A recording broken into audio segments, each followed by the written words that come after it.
The running pretty shitty. I think I about got this thing running halfway decent. Let me clean up my lens. I think I got this thing running about halfway decent.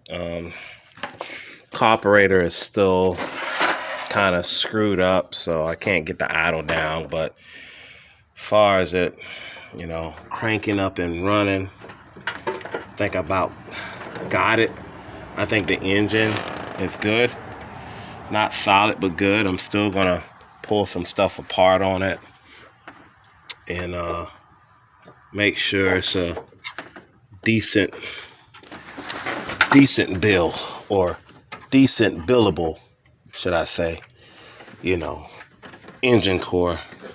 So I'm gonna start it up and let's see what we got. I don't want to make this longer than a minute, but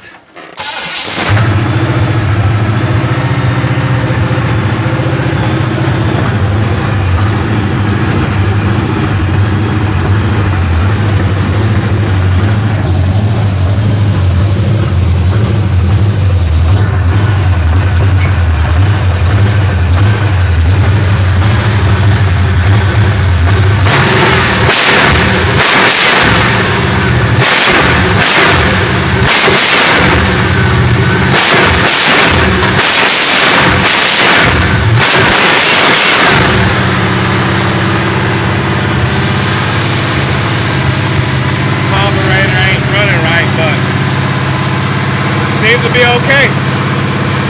Good working, billable engine. I can work around it, so I'm gonna take it out and dress it up and build some top parts on it. Yeah, she seemed like she's gonna be okay. All right.